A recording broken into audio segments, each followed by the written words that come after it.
Picture Rebecca sitting with years of payments, old messages, travel costs, household expenses, and memories spread out in front of her. She is not crying because she suddenly realizes she spent too much money. She is angry because she thinks she finally understands why she spent it. And that difference changes everything. According to Rebecca's accusation, the disturbing part is not that Zied needed help. It is that some of the moments when he seemed the most affectionate appear to line up with moments when he needed something from her. A loving conversation, a promise about their future, a reminder that she was the woman he wanted. And then, suddenly, a financial problem. At first, Rebecca thinks she is looking at coincidence. Then, she finds another example, and another. Now, she is not asking how much she gave Zied. She is asking something far more painful. Was she helping the man who loved her? Or was loving Rebecca somehow becoming connected to what Rebecca could provide? Because once that question gets into your head, every memory changes. But before anyone decides Zied is automatically guilty, there is a major problem with Rebecca's argument. Zied has a defense, and it is not weak. Rebecca offered to help him. They were married. One partner sometimes earns more than the other. Couples share expenses. People help each other through unstable periods. And if Rebecca willingly paid for something while the relationship was good, can she really come back years later and use that same payment as proof that Zied manipulated her? That is where this becomes much more interesting than a simple money fight. Rebecca thinks the pattern proves something. Zied thinks she is rewriting the past. And somewhere between those two versions is a relationship that may have become dependent on money long before either of them wanted to admit it. But then Rebecca asks one question that Zied apparently hates. If I had nothing to give you, would you still have chosen me? That question is not really about money. It is about what Rebecca believes money represented inside their marriage. Security, need, power, fear, and maybe even proof of love. Because Rebecca did not enter this relationship without insecurities. She already knew people were questioning them. There was the age difference, the international relationship, the cultural differences, the financial imbalance, the concerns from people around her. And every time somebody looked at Rebecca and asked whether she was doing too much for Zied, she had an answer. They did not understand them. They were judging. They were assuming the worst. They did not know what happened privately. And in fairness to Rebecca, those explanations are completely understandable. You cannot build a healthy international relationship if you treat every financial imbalance as proof that somebody has bad intentions. Sometimes one person really does need more help. Sometimes that imbalance is temporary. Sometimes love means carrying more until your partner is in a stronger position. So Rebecca kept helping. And that is exactly why the accusation becomes so emotionally ugly later. Because if she now believes Zied used her, Rebecca is not only losing trust in him, she is losing trust in herself. Every time she defended him now becomes something she has to reconsider. Every time she ignored a warning becomes another moment she wonders whether she should have listened. Every romantic memory becomes evidence for two completely different stories. And that is a brutal place to be mentally. You can survive losing money. It is much harder to realize that the memories you used as proof of love may no longer feel safe. Rebecca starts going backward, not to one giant betrayal, to little moments. That is important. There is no dramatic first payment where Zied supposedly asks for some ridiculous amount and Rebecca immediately knows something is wrong. Instead, the financial support grows inside the relationship. One expense here, another problem there. Travel, daily life, maybe a difficult month, maybe something unexpected. Rebecca helps because she believes that is what partners do. Nothing about one payment proves manipulation. Nothing about two payments proves manipulation. And this is where I think Rebecca's case becomes both stronger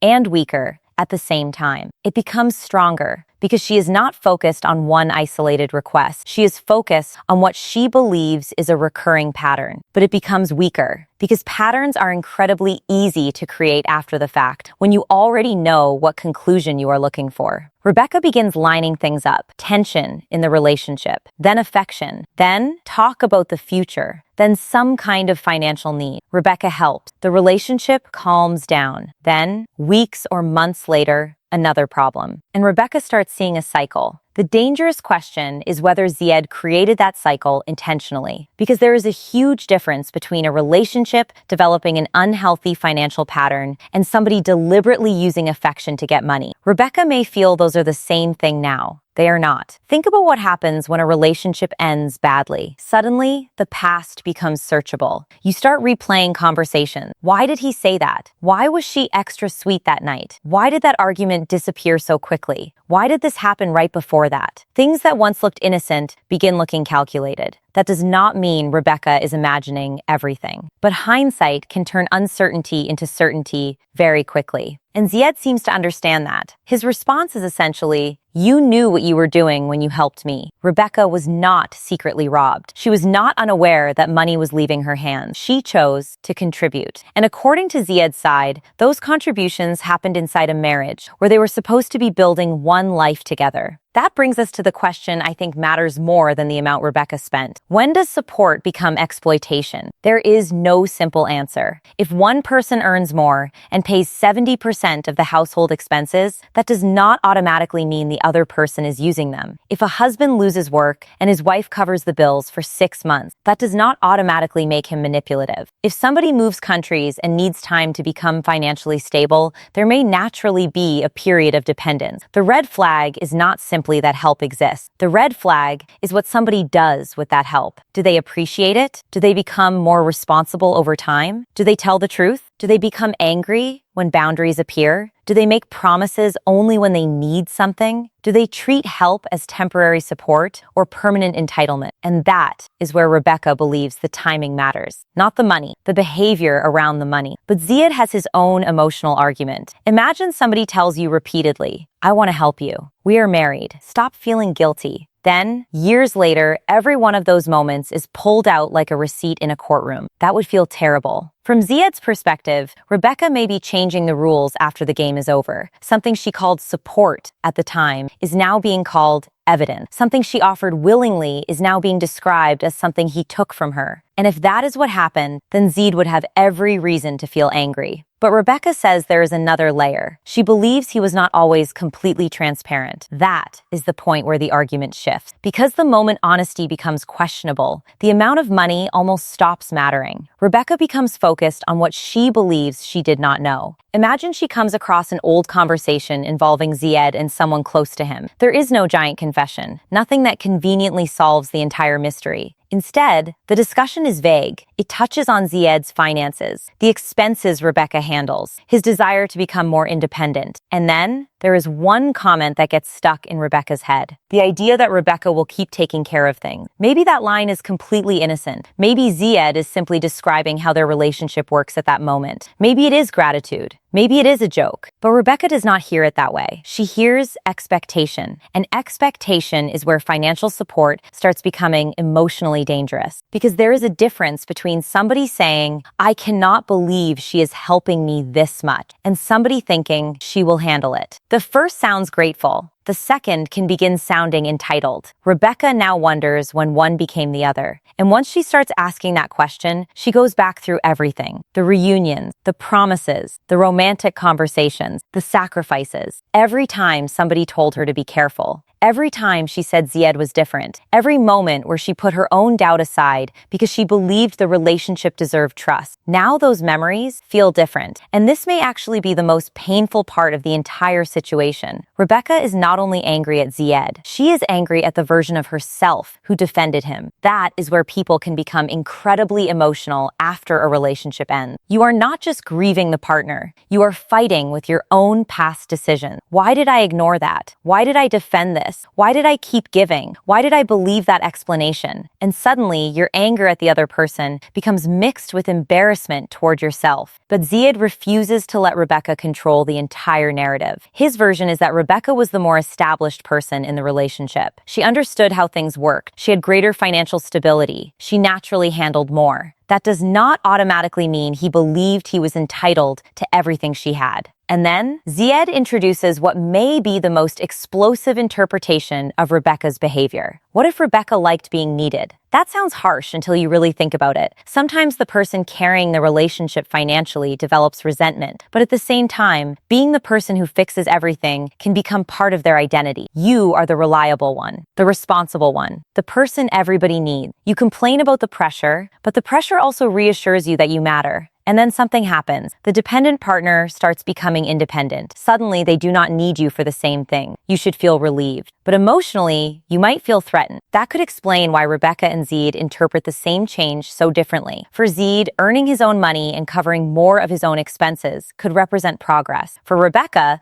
that progress could create a terrifying new question. If he no longer needs me financially, what keeps him here? That does not make Rebecca controlling. It does not make Zied innocent. It simply shows how money can become tied to emotional security without either person realizing it. And that is what makes this kind of relationship dynamic so dangerous. Rebecca may have been giving because she loved him, but every time she gave, she may have needed reassurance in return. Zied may have appreciated the help, but every time Rebecca needed reassurance, he may have felt like the money was being held over him. Then, both people become resentful. Rebecca thinks, after everything I do, why do I still have to wonder whether he loves me? Zied thinks, after everything she offered, why do I constantly have to prove I deserve it? Same relationship, two completely different experiences. Then, Rebecca brings up the expense that she believes crosses the line. She says there was a significant cost she agreed to cover because she believed Zied had very limited options. Later, she becomes convinced he had access to money she did not fully know about. And that becomes a turning point for her. Not because somebody with savings is never allowed to ask a spouse for help. That would be ridiculous. People protect emergency money. People save for future expenses. People make financial decisions together. The issue is what Rebecca believes Zied allowed her to think. If somebody says, I have some money, but if I pay this myself, I will have almost nothing left, that is one conversation. If they allow you to believe, I have nothing, and you are my only option, that is another. Rebecca says she would have helped him either way. She just wanted honesty. And that statement tells us something important. Her anger is becoming less about financial loss and more about emotional consent. She wants to believe she made decisions with the full picture. If she thinks information was withheld, then she starts feeling like the choice itself was manipulated. That is where she looks at Zied and says, you knew I was afraid of being used. And Zied's response goes directly to his own deepest resentment. And you knew I hated being treated like I owed you. That exchange explains almost everything. Rebecca is afraid of being valued for what she can provide. Zied is afraid of being permanently defined by what she provided. Rebecca needs reassurance. Zied experiences repeated demands for reassurance as suspicion. He becomes defensive. Rebecca experiences his defensiveness as proof. She gives more. Then she becomes more emotionally invested in proving the giving meant something. And suddenly, money is not money anymore. It becomes evidence of loyalty. That is a terrible role for money to play inside a marriage, because once financial support becomes emotional evidence, there is almost no way to win. If Zied accepts help, Rebecca can wonder if he is using her. If he rejects help, Rebecca may wonder why he suddenly wants distance. If he becomes affectionate, she can question the timing. If he becomes less affectionate, she can question the relationship. If he needs her, that looks suspicious. If he stops needing her, that can also look suspicious. And Rebecca gets trapped in the opposite direction. If she helps, she risks feeling used. If she does not help, she feels like she is abandoning somebody she loves. If she mentions the money, she risks sounding controlling. If she stays silent, resentment builds until it explodes. This is why choosing a villain too early misses the bigger story. The better question is what kind of system they created together. Because unhealthy relationship dynamics do not always require one person sitting there with a master plan. Sometimes both people are feeding the problem. One person needs help. The other person feels important by helping. The person receiving help starts feeling controlled. The person giving help starts feeling unappreciated. The receiver tries to become independent. The giver experiences independence as emotional distance. Then both people look at each other and say, you changed. Maybe nobody changed. Maybe the system did. And you can already imagine how divided viewers would be watching something like this unfold. One side would look at Rebecca and say, she finally connected the dots. They would focus on the timing. Why did emotional reassurance seem to appear around moments of financial need? Why did Rebecca feel like she always had to rescue the situation? Why were there things she says she did not fully understand until later? Those viewers would probably say the biggest red flag was not that Zied accepted money. It was that Rebecca never felt completely secure about why he was staying. But another group would come down hard on Rebecca. They would say she cannot volunteer to support her husband and then use that generosity years later as proof of his bad intentions. They would argue that relationships are not loan agreements. You cannot keep a secret emotional balance sheet and then suddenly hand somebody the total when you are angry. And then there's the position I think would create the biggest debate. What if both sides are partly right? What if Zied did genuinely love Rebecca, but also became too comfortable with being supported? What if Rebecca genuinely wanted to help him, but also started using his dependence as reassurance that he needed the relationship? Those things can exist together. People are complicated. Somebody can love you and still take advantage of a dynamic. Somebody can be generous and still use generosity as leverage without fully realizing it. That is why this story gets darker when Rebecca discovers another old message. The message seems to suggest that Zied believes life will become easier once he becomes financially stable. Rebecca sees those words and thinks she finally understands his plan. In her mind, she was a bridge, somebody who could carry him through the difficult part. Once he got to the other side, he would not need her anymore. That interpretation hits Rebecca exactly where she is most vulnerable, because that is the fear she had been fighting the entire time. But Zied reads the meaning completely differently. He says becoming financially stable would make life easier because depending on Rebecca made him uncomfortable. He did not want to leave because he became independent. He wanted to become independent so their marriage could finally feel equal. And now we have one message supporting two opposite narratives. Rebecca sees escape. Zied sees dignity. Rebecca sees a plan. Zied sees progress. Rebecca sees evidence that he was preparing for life without needing her. Zied sees evidence that he wanted to stop feeling like a financial burden. And neither interpretation can be perfectly proven just by reading one message. That is why context becomes everything. Then, Rebecca admits something that makes her own position even more complicated. She says these doubts were not new.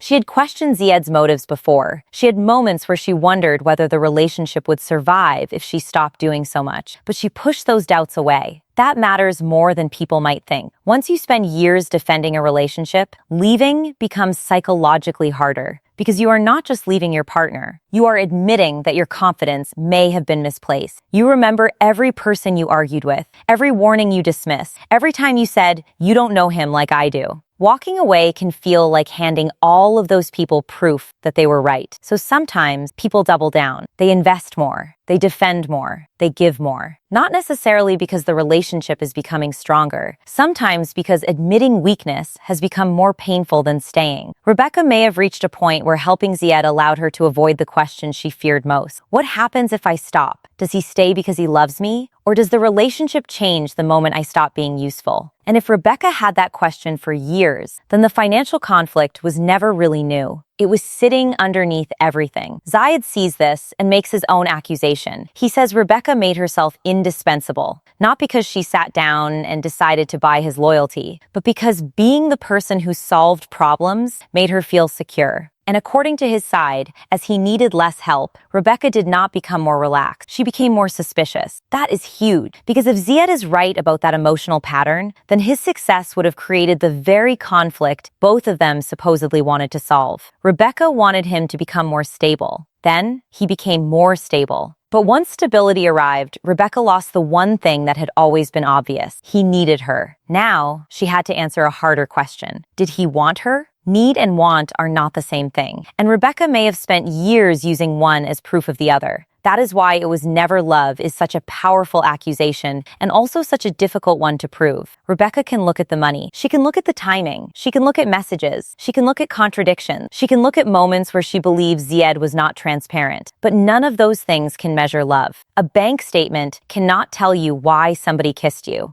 A transfer cannot tell you why somebody stayed after an argument. A receipt cannot tell you what somebody felt when they promised a future. That is the limitation of Rebecca's evidence. It may show an unhealthy financial dynamic. It may even support serious questions about honesty. But proving that love never existed is something completely different, and that becomes painfully obvious when Rebecca finally confronts Zied with everything. She has the payments, the dates, the conversations, the moments that now seem suspicious. Zied refuses to apologize for accepting support inside a marriage, where he says Rebecca knowingly offered it. And Rebecca finally stops talking about individual expenses. She asks the only question she actually cares about. If the money disappeared tomorrow, Would you still have chosen me? Zied does not immediately give her a clean yes. He becomes defensive. Rebecca watches his reaction. And to her, the hesitation says everything. But consider what that question sounds like from Zied's side. Rebecca is basically asking him to prove the entire emotional history of their marriage in one sentence. If he immediately says yes, she may think he is saying what she wants to hear. If he hesitates because he feels insulted, she takes the hesitation as proof. If he gets angry, that looks defensive. He may have reached a point where there is no answer Rebecca would actually believe.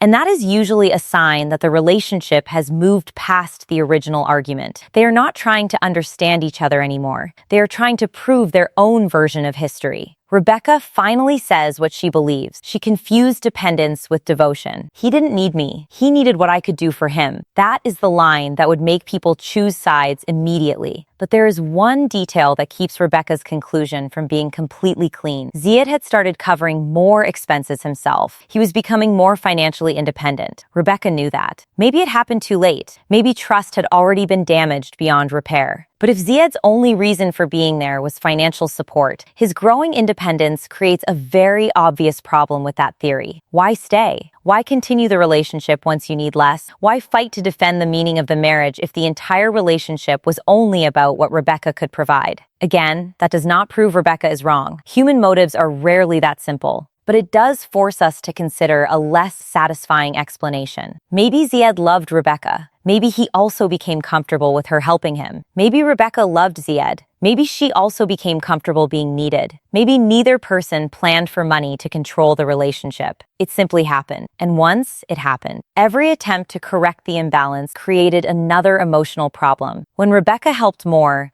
Zied felt dependent. When Zied became independent, Rebecca felt less secure. When Rebecca asked for reassurance, Zied felt accused. When Zied became defensive, Rebecca felt suspicious. The relationship became a machine that kept producing the exact fear each person already had. And that is much more interesting than a simple scam story. Because maybe there was no moment where everything suddenly became fake. Maybe there was real love at the beginning. Then a favor became a habit. A habit became an expectation. An expectation became resentment. Resentment changed the way they communicated. That changed intimacy. And by the time both people realized what had happened, they were living inside two different versions of the same marriage. Rebecca eventually reaches a point where she stops demanding a confession. That may actually be her biggest emotional shift. She no longer needs Zied to say, yes, you were right. She starts separating the finances. She starts creating boundaries. Zied thinks she is punishing him. Rebecca believes she is finally protecting herself. And maybe that is the only part that does not require either person to win the argument. Because whether Rebecca is completely right, partly right, or interpreting the past through years of resentment, if she no longer trusts the relationship, continuing the same financial arrangement would only make everything worse. Then comes one final message from Zied. No dramatic confession, no explosion, no begging. He tells Rebecca, "You will understand one day that I loved you. I just didn't love being dependent on you." Rebecca looks at the message, reads it once, then again, and deletes it. That message does not answer the biggest question. It actually makes it harder. Because if Zied means what he says, then Rebecca may be wrong about the most painful part of her accusation. Maybe the love was real. Maybe the financial imbalance simply destroyed it. But if Rebecca's instincts are right, then Zied's final message could sound like one last attempt to control how she remembers the relationship. And that is exactly why there is no simple ending. The money can tell us who paid. The timeline can tell us when things happen. Messages can show contradiction. Behavior can raise questions. But none of those things can give Rebecca what she really wants. Certainty. She wants to know whether Zied would have loved her exactly the same if she had never been able to help him. And there may never be an answer she can prove. So now the question becomes bigger than whether Zied used Rebecca for money. Maybe the real question is whether financial dependence became so deeply connected to their emotional relationship that neither one could tell where love ended and obligation began.